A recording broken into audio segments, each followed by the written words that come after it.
Okay, friends, so we turned over our lasagna. This is part two. Okay.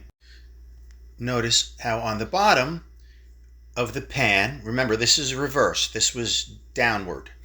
In that I had put celery. Okay.